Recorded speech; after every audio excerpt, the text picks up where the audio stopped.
Hello दोस्तों, राधे राधे। आज की कहानी बहू या बेटी। सत्या बहू भाग भाग कर सारी तैयारी कर रही थी। तभी किसी ने पीछे से कंधे पर हाथ रखा। बहू, बहुत जल्दी है मायके जाने की। सत्या ने पलट कर देखा तो उसकी सास धनवंती जी खड़ी थी। हाँ माँ जी, बड़ी मुश्किल से तो यह समय आया है जब मुझे अपने घर जाने का मौका मिल रहा है। आपको तो पता ही है, घर गृहस्थी से छुट्टी नहीं मिलती। आज आपके बेटे ने मुझे पूरे 1 सप्ताह की छुट्टी दी है। न जाने आज उन्हें मुझ पर कैसे तरस आ गया। सत्या ने चहकते हुए कहा। आज सत्या की शादी को लगभग 12 वर्ष हो गए। इन 12 वर्षों में मुश्किल से 2 या 3 बार ही वह अपने मायके जा पाई थी, वो भी किसी फंक्शन में। उसके पति विमल ने कभी सत्या को जाने की परमिशन नहीं दी, क्योंकि उनके बूढ़े माँ बाप की देखभाल करने वाला और कोई नहीं था। बड़े भैया भाभी तो कभी कभी बस मिलने आते थे। माँ बाप को छोटे बेटे के भरोसे छोड़कर वे मौज से रह रहे थे। सत्या को इससे कोई परेशानी नहीं थी, क्योंकि उसके सास ससुर उसे बहुत चाहते थे। सत्या भी पता नहीं कब बहू से बेटी बन गई, उसे पता ही नहीं चला।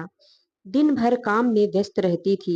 सास ससुर की एक एक चीज का ध्यान रखना, जहां तक कि वह अपने ससुर जी को कभी कभी डांट भी देती थी जब वे चुपचाप कभी कभी मीठा खाने की कोशिश करते। इस प्यार भरी डांट पर वे मुस्कुराकर बस इतना ही कहते, लगता है मेरी माँ वापस आ गई। लेकिन आज सब कुछ भूल कर सत्या अपने मायके जाने के लिए तैयार हो रही थी।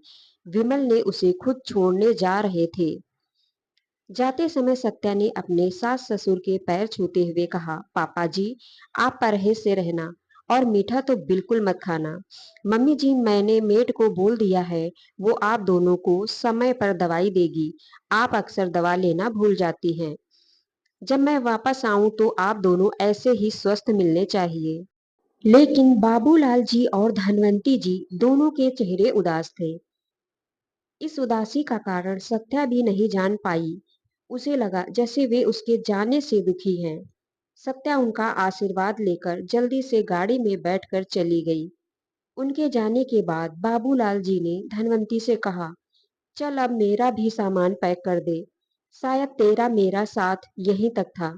धनवंती जी ने कहा, ऐसा मत कहिए, मैं भी आपके साथ चलती हूँ। नहीं तो हम दोनों किसी वृद्धा आश्रम में रहने चलते हैं। बाबूलाल जी ने अपने दर्द को संभालते हुए कहा, नहीं धनवंती, तू भी यहाँ नहीं रहेगी तो सत्या परेशान हो जाएगी। मैं ही चला जाता हूँ। कुछ दिन से उनके बड़े बेटे सुरेश और विमल में बहस चल रही थी। विमल चाहता था कि माँ बाप की जिम्मेदारी वे भी उठाएं, लेकिन सुरेश नहीं मान रहा था। तभी दोनों मिलकर समझौता किया कि पापा को सुरेश रख लेगा और माँ को विमल।